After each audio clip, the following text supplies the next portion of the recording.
Today we take a look at the NIDAGE Endoscope. So we got our manual, and here is the Endoscope. One of the more important things to me is that if we move this, it does actually hold its position. So that's good. I'm glad that they did that. It does appear to be a fairly long cable and a fairly simple interface. So the only thing we really got is on the front and on the side. On the side we got our USB-C port, so that's how we charge it. Okay, so the light turns on right away, and that actually has a pretty good screen on it considering the price. So we got our brightness levels. So if we just want to use this as a camera, we don't have that light shining around, we can actually turn that completely off. We can rotate, that's cool. So if this isn't pointing straight up and down, we can just use this button instead of having to actually grab the camera and trying to spin that by hand. Oh, that's cool.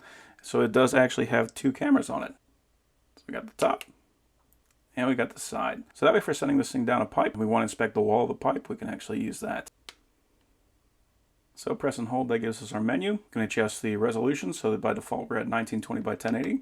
English, screen brightness, so if we're using this in a dark environment, we don't want to be blinding ourselves, we can actually adjust that here. We can zoom the picture, so if we can't physically make this go any further, we can do a digital zoom on that. Reset, version, and that's it. Nice and simple. So in the box, we also have our charging cable, so it's USB-A to USB-C, and we got some tools to fit on the end.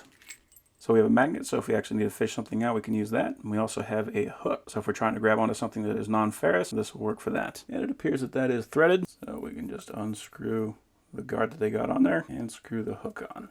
Now this does appear that it's going to be covering the camera, but we can't still see enough to see exactly what we need to do. So one of the things my buddy liked to do with these things, he worked in HVAC, is you can just run this up a duct, and if you've got any problems, maybe just a lot of dust built up, you can actually check that out.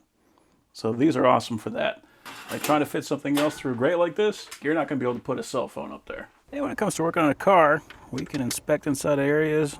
Look at that bolt. I would not have even known that that was there. So we can check out and see exactly what we're going to be running up against. If we got to take a bunch of stuff off, what's going to be underneath it.